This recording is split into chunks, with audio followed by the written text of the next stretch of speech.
My name is Emre Yusur. We are at Pico offices. We have a couple locations in Los Angeles. Right now we are in Westwood area. This is our just office. Our showroom is close to the airport, LAX, just off Century. And we have a couple other warehouses where we keep the vehicles, we do the reconditioning of the vehicles, so forth. So we are LA based for now. I'm going to slow you down 1 second. You have a showroom and you keep vehicles. Correct. What are we talking about? What does your showroom consist of? And what are these vehicles that we're talking about? Right. I should have started with that. So we are providing electric mopeds. I call it moped because, well, you can call them scooter, moped, depends on who you talk to. These are sit-down kind, like the Vespa style scooters, all electric, and with portable batteries. And so you don't need charging infrastructure. You can literally get the battery off the vehicle and plug it into a regular wall outlet, or just charge it on the vehicle itself.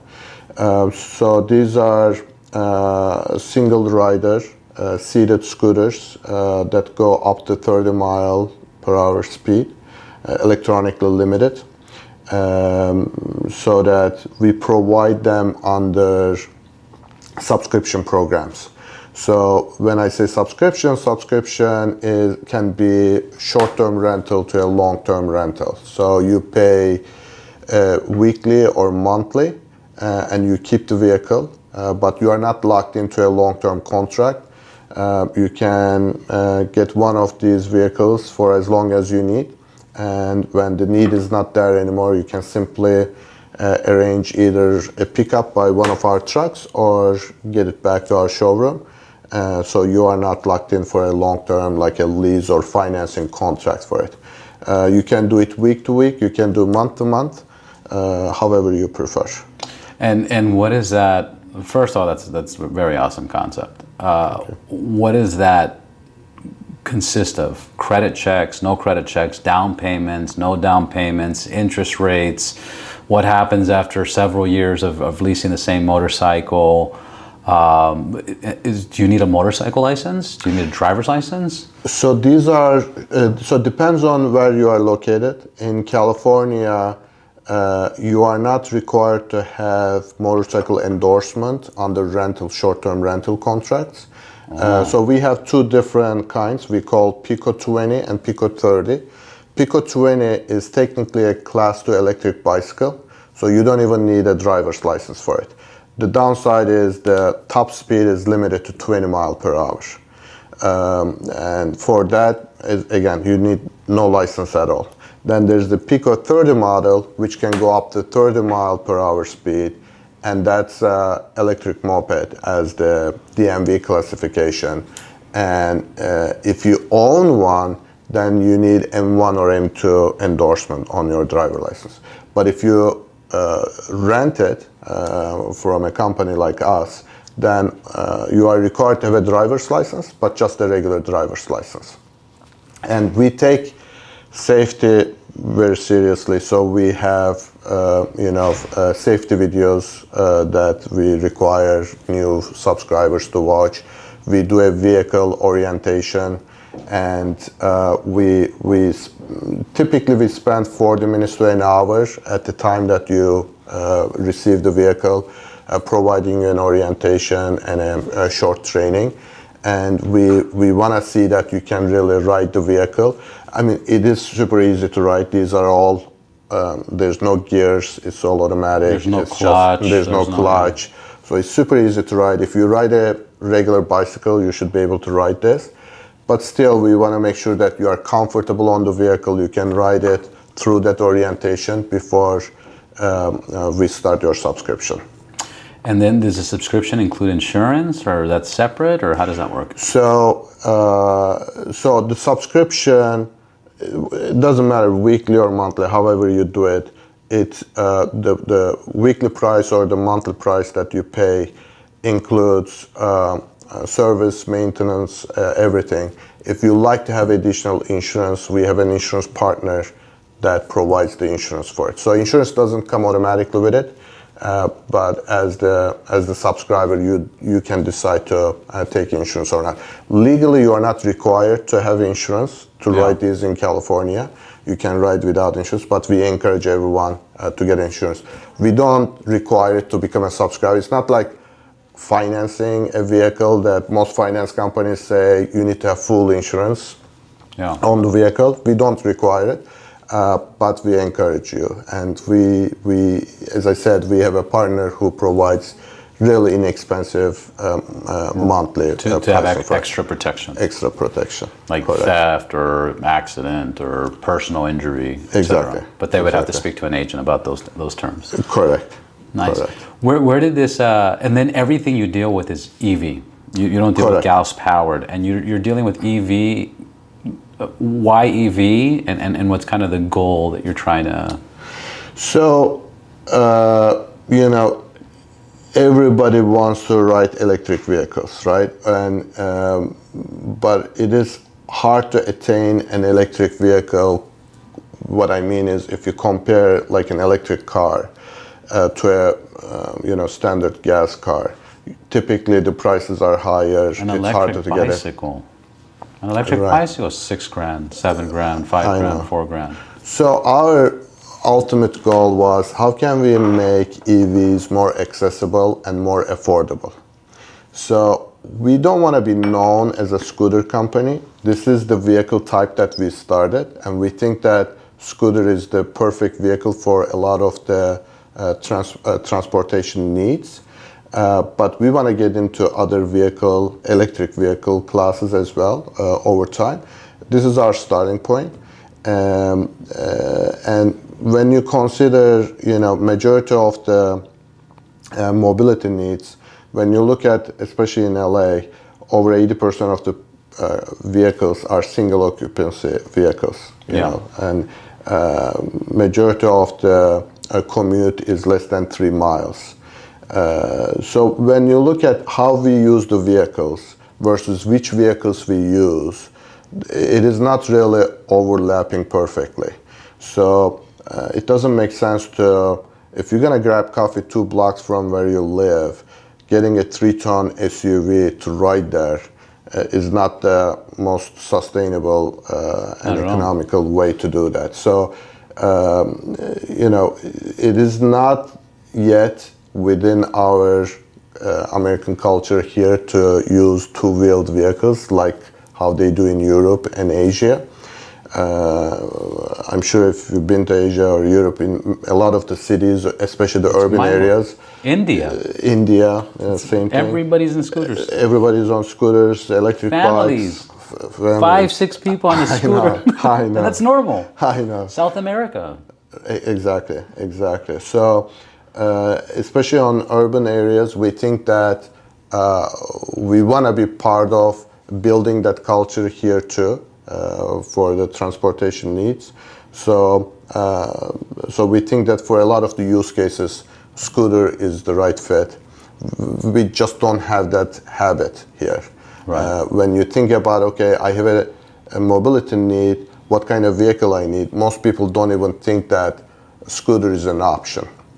And I never thought it was an option. Right. And personally, I think it's safer than the regular scooters, those little the ones you stand on.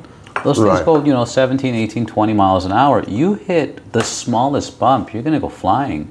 I've personally met more people get injured from those little scooters, and I like them. I think they're fun. Right. But there's people that I watch. I'm like, you shouldn't be riding that. It's too powerful for you. Right. And I've seen more people get injured on those than anything else compared to a scooter. A scooter has better braking power, or you're riding on the road. It has rubber. Right. So with the shared platforms, there are few concerns from our perspective. One concern is, so somebody is riding the vehicle, leaving it on the sidewalk, and the next person comes, picks it up to ride it. So there's no inspection between the rides. When you are riding the vehicle, if something happened to it, you're just gonna drop it there and continue walking, right? Yeah. So a next guy has no idea that something is wrong with the vehicle. So there is that safety concern about, is the vehicle really safe to ride? Number two, there's no helmet, right? Most of these vehicles don't have any storage, and it's again a shared platform, so anybody can ride it. So we think that any motorized vehicle, you should have a helmet when you are riding them. Three, how much experience do you have riding these vehicles? Yes, they are slow speed vehicles, but they come with very small wheels. So if you get in a pothole, how they react, you may not know. So you have, in most cases, you have zero training, zero orientation before you get on any of these vehicles. So shared platforms, we feel like they are solving a lot of the mobility needs, Right. but there's a lot of concern about from safety perspective.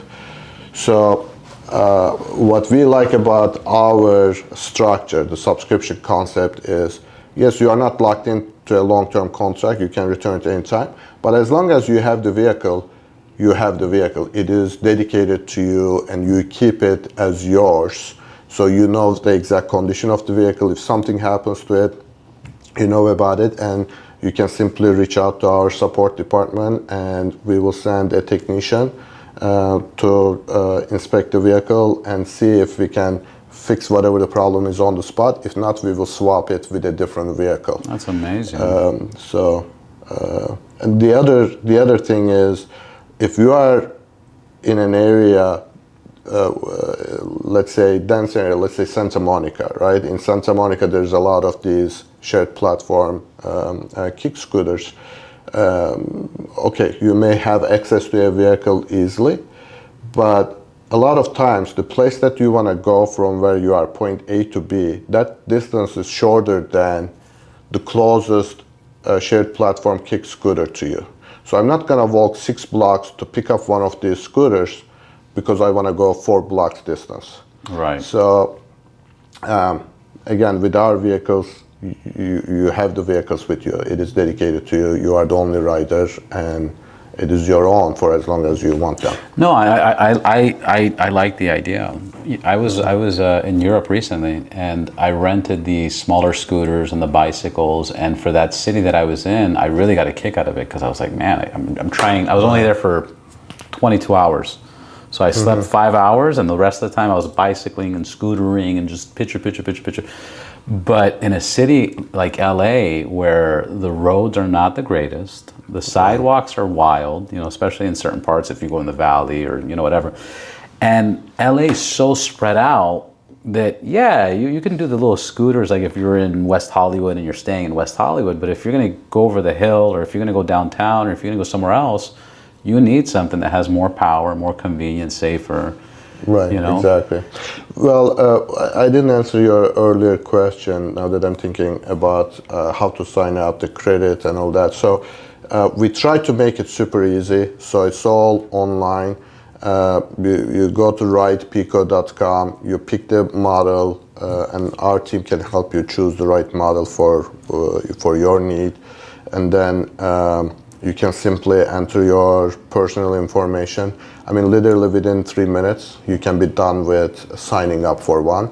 And you can either choose to come to pick it up from our showroom, or if you live within the Los Angeles metro area, one of our trucks can deliver it to you for a fee. And we don't have it based on credit. So you don't need to have established credit to get a vehicle from us. Because a lot of the riders are younger, who didn't have the chance to build credit yet. And so we want to democratize access to EV. We want to make it accessible by everyone, regardless of their credit profile, or age, or any other concern. So again, you can sign up within 3 minutes online, and in most cases we can make it available within 1 day. Who's your ideal clientele or rider? Right. So when we were first starting, this is just in the middle of pandemic, and we thought that people who has short commute that they don't have to take the freeway, Because one thing you can't do is you cannot be on the freeway with these vehicles or on the bridges. So as long as your commute doesn't require you to be on the freeway, like for example myself, I ride one every day. My commute is 4 miles from my house to my office, so I ride it every day. I time myself just for the fun of it. It is much faster for me to come to my office using one of Pico's compared to driving a car. It is a lot more fun. Of course. The funny thing and is, it's legal to split lanes. You're a motorcycle person, so you know how fun it is. Yeah. And so for a lot of people who's never, ridden a motorcycle, they have no idea how much fun it is. That's why we encourage everyone to come for a test drive. We say, you're not sure about it? No problem, come test drive. You don't need to subscribe. Just get on one, try it. Because once people try, 2 things happen. One, they think, okay, I never rode one before, so I don't know, I don't feel comfortable. They're intimidated. Right? Yeah, exactly, they're intimidated. We are like, okay, you just gotta try, because I can explain it to you for 10 hours until you get on one for yourself. You have no idea how much fun it is, how easy it is, and how comfortable you get on it within like 10 minutes. And how convenient. Right, exactly. Especially if in LA. Anywhere. I don't care where you're going. Right. I don't care. If you're in the valley, here, downtown. Exactly. In downtown, it's a... So the right audience for us is, again, short distance commute. But we started in the middle of pandemic, and then we started to get a lot of increase from delivery drivers. And so one thing we didn't know was that over 60% of the people who would like to make money delivering for the delivery platforms do not have access to a vehicle. So they would like to make money delivering, but they don't have access to a vehicle. And the reason is over 90% of these people do it part-time, and over 80% of them do it for less than 20 hours a week. So they like to make some side money delivering, but the money that they make per week doesn't justify for them to go finance a vehicle, pay insurance, gas, maintenance, contract, all of that. One, they don't know if they're gonna qualify for credit. Then when you add all the related things like the gas, maintenance, insurance, they say, okay, I'm not gonna make enough to cover the cost of this vehicle alone. So then they decide not to do it. So we say, okay, we give you a great alternative, and we have delivery models that come with a delivery box in the back. It's a food grade insulated box. And we have an option for a second battery, because single battery has about 30 to 40 mile range, but with 2 batteries you can have 80 mile range. So we started to get a lot of increase from delivery drivers. And right now, I would say when you look at our subscriber pool, it is 50-50. Half of them are delivery drivers. Nice. Use it for delivery. And we say you can deliver with it, and when you are not working, it's still a mobility solution for you. Of course. Yeah, because even just basic math, forget the delivery aspect of it, because that in itself is rewarding. Right. But if you think about it, if you go, well, I pay, what's the average car payment? $450 or something, right? So you pay $450 a month, then you pay gas. How much are people spending on gas on their car? So now we're talking about commute. Right. That's what, $100 a week? Right. A week, some people pay more. And in the metro cities like LA, there's a cost of parking also. Like in our ticket. Right. A ticket. You have cost of parking. Then if you get a ticket, and then you got to do oil change, and then you got to do brakes, and then tires. No. If you do like just a comparison of how much it costs to drive your car that you already have, versus, and then it depreciates. Right. So now you're putting mileage. You're putting 12, 13, 14, 15,000 miles. Now your car depreciates. Exactly. Where if you bring up, hey guys, you want to save your car, you want to save your brakes, you want to look, get our scooter, and this is how much you're saving. You know, it's funny you mentioned that because we have people who subscribe to a delivery model, even though they have a car, they have their own car, but they don't want to put the miles on the car for all the reasons you are saying, and they keep the car in the garage and use the scooter for deliveries. Of course. They say it's faster, it's quicker, and when you are picking up the package, delivering it, you don't need to worry about parking spot. You just literally pull it in front of the restaurant, pick it up. So it's a lot more convenient and it's a lot cheaper for them to subscribe to one. I can't think of any reason a car is more convenient in LA, driving in LA, that a car is more convenient than a bike. Correct. I can't think of one scenario. Maybe you got to jump on some calls. Like right now, I was going to ride over here, and then I was like, I got to make some calls. Right. So maybe that reason, but... The other thing is each scooter comes with a phone holder and a USB charger.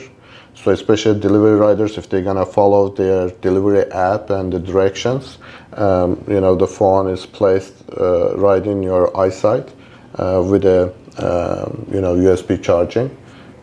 So you have that option too. Are you guys doing any collaboration with any of the delivery services, like Uber Eats or any of those companies? We started talking. Nothing is finalized yet, but we are talking to a couple of the groups right now. Yeah, something of like, hey, do a deal with us and just Absolutely. get the drivers and... Absolutely. We like to do it, and we are talking to a couple of groups. We are also talking to some franchise chain brands about helping them with, providing a branded scooter fleet for their internal delivery needs. I understood that, but I like that. Repeat that again. So nothing is finalized, so I don't want to give a name, but let's say it's a large franchisee network of restaurant chain, fast food chain. So now a lot of these chains have their own apps that they drive their own traffic to their app for the people to order directly from them instead of through the platforms. And so there's a need for delivering those direct orders coming directly to them. So we are talking to them to provide fleet of scooters with all their branding on it to deliver that order. There are a lot of solutions out there, and every day there's more added, helping the merchants about how to reach out to potential customers, how to present the menus, and how to bring in the orders. But nobody is really talking about, okay, who is going to take that order from the merchant to the customer? Of course. In most cases right now, the platforms are helping with it. But there's a need for alternative options, not to replace the platforms, but to complement what the platforms are providing to the table. So we want to help those networks as well with the transportation need.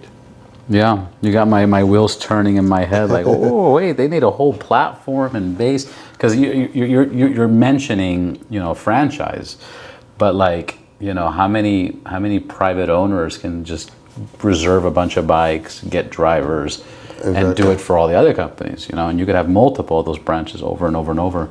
Very exciting thing you got what you're working on. Now, the background about you and your partner are car guys. Yes, we are. What's the history? The history is we are, both myself and my partner Maurice Salter, we are both car guys. You are either a car guy or you are not. You don't become one. So since I was a kid, I was always into cars. I raced a little bit, nothing professional on the club level. But I like all kinds of cars. I like motorcycles. When I was in college, I had 3-4 different bikes. So our background is in the car space, but then we got into financing motorcycles. We've been doing it for over 12, 13 years, both providing leases and loans for regular motorcycles, road legal motorcycles, and So as a bank, as a finance company. as a finance company. So our background is in the finance. So we understood that market really well, but we saw the shortcomings of the financing solutions like the leasing or the loans, and we said, okay, we may get 100 people, let's say, today interested in getting financing from us, but let's say 30 of them ends up financing, and let's say 70 of them ends up not financing. So we looked into the people who were originally interested but decided not to finance. What are the reasons why they chose not to finance? So number one reason is the large upfront payment, upfront investment, down payment, DMV fees, registration, title, insurance, Tax, when you added up tax. When you add it all up on a $10,000 bike, maybe they need to write a check for $2,000 today. Easy. So that's one reason. The second reason is monthly payment being out of their budget. They think that they can get one for 150, but it ends up being 300. The one they want. The one that they want, exactly. And the third reason is they don't want to be locked in for a long-term contract, because to lower the monthly payment, you need to make the terms longer. And most motorcycle riders love switching bikes. A typical rider would change bike twice in 3 years. So when you are locked into a 7-8 year or 5 to 8 year contract, it makes it difficult to make those changes. So those are the top three reasons. So when we were building the Pico program, we said, how can we build a program that answers all these questions? The audience over here is different than the motorcycle audience, right? Motorcycle people are passionate about the vehicle and they want to ride that vehicle.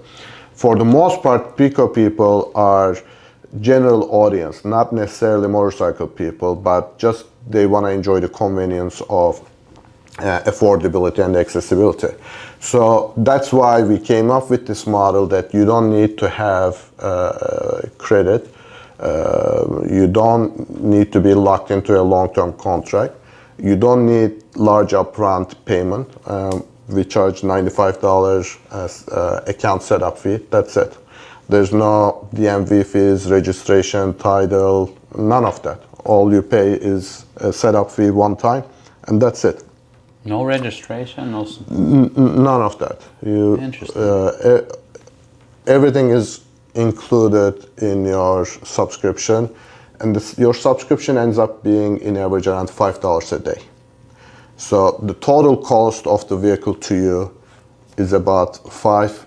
If you get the second battery, the larger model, maybe $6 a day.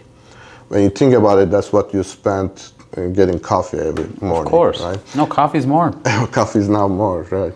And especially for delivery drivers, they look at it as, okay, if it's gonna cost me $6 a day to get this vehicle, my one delivery today is gonna cover all my costs, maybe more, and then all the other deliveries I do is just pure profit for me.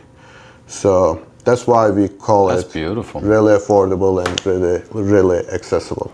I'll give you another point to what people are intimidated at. Go into a dealership. Right. Go into a dealership. That whole going to dealership and salespeople, and oh man, and I'm just looking. Hey, let's run your credit, man. Let's see what we can do. Like, I don't want to run my credit. My credit sucks. Or I don't have the money. And then it's being, you feel almost manipulated, to buy something, or obligated, or then you get something that you're not kind of ready for. And yeah, we don't have any salespeople in the company. We don't have a sales department. We don't have anybody who has a title that includes sales in it. We have rider support department. If you have any questions about signing up or how the subscription works, they answer all those questions. We are there for you, but we don't have anyone trying to close on you. We don't have anybody trying to sell you anything or upsell anything. We have zero sales department. It sells itself. That's the thing. I like that. I like that EV companies are doing that. Because even Tesla. Right. You just download the app and pick a car and just fill out the application. All right, your car will be ready in 2 weeks. Just pick it up here. Like it's just a drop. Or we'll drop it off for you. So we have a couple of trucks. So all day long they deliver. Are they your own trucks, or you work our own trucks? All our internal team. They are experienced Pico people who can provide you the orientation on the vehicle and show you the controls. But we also have the showroom, not because you have to come to the showroom, but if you are not sure if this is a new vehicle type for you, and if you want to just test ride it, get a feel for it, that's why we have a showroom for people to come and test. If you know that you want to subscribe, you don't need to put foot in any of our locations once. You can all do it on your phone, be done with it. It's a website or an app? It is web-based, browser-based. So any smartphone, you don't need to download any apps. So you can subscribe, again, just on our website directly. And once you sign up, you have a subscriber account that you can manage, but it's all browser-based. You don't need to download an app for it. And how many models of bikes do you guys have? So when we first started, we started with many different models because we were not sure about how people will respond to different models and which one they're gonna like. And now we took it down to two main models. One for e-bike class, so you don't need driver license, and one that requires driver license but go faster. Because we realized that because the technical specs are so similar because of the regulatory requirements, your riding experience doesn't change that much from model to model. The speed is the same, the range is the same, the motor power is pretty much the same. Just the look of the vehicle is different, but your riding experience is the same. So having different models didn't make a big difference for the user experience, but operationally it added a lot because to service those vehicles, to recondition them, order parts for parts different. And we have certified technicians in-house. We have our own service department that services all the vehicles. So operationally it made it much easier. And when operationally it's easier, then we provide better service. One thing is we realized that we had room for improvement on the service side, how fast we respond, how fast we can deliver. So one important factor was to reduce the number of models so that we can provide better service to the subscribers. That's awesome. So easy and so convenient. Okay. And then let me go back to a question that I was asking about your racing. What did you race for the clubs? Gosh, that was a long time ago, especially in San Francisco area. I raced in the NASA group, road racing, BMWs, Porsches. This is pre-marriage, pre-kids, pre-Pico, Pre-everything, pre-everything. Pre-financing. It was just club level. Started with Miata, and then did some M3, some 911 Cup car. Nice. And I still try to go to the track. In my dreams, I go once a month. In reality, I go once a year. But Have you been to the BMW school in Thermal, California? I've been to Thermal and I drove on the track, not through the BMW, Performance, it is a nice track. Yeah, and then Porsche has one here by Long Beach, right? Yeah, that one is more of a training track. It is fun. I've done 3-4 times. It is fun. It's not real racing, of course. It's just a very controlled environment with the instructors. Still fun. Still fun. Once you get behind a steering wheel or a handlebar, it's always fun. Yeah. Anything we missed? Anything we want to cover? Website, social media, any big points? Inviting people in, any promos? Yeah, so we are still a very young company. We are still learning, and we love our subscribers share their experiences with us and give feedback. There's a lot of room for improvement on what we can do, how we can do, and every day we learn. And also, what we are trying to do in LA, there aren't too many examples of it in front of us. So a lot of what we are trying, we are the first one trying, at least in the US. So there's always room for improvement, and we try our best. And we are excited. We are very excited about what is coming. We are excited about the partnerships with anywhere from small merchants to large chains or platforms. And we encourage everyone in the area to stop by and try it. Even if they think it's not the right thing for them, just stop by, have our coffee, and sit on one, and you may be surprised.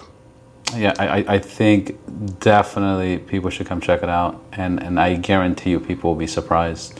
They will be surprised because this is it's very convenient, it's very unique. I haven't seen anything like this in LA, and I think it's very necessary. I think you guys hit a good market, so I congratulate you on that. Thank you so much. And hopefully next time I see you, we'll do one of the Ride and Talks that we're launching. So we'd love it. Get behind the wheel and we would love it anytime. Do like a walkthrough of what the process is and what people expect at the showrooms and stuff like that.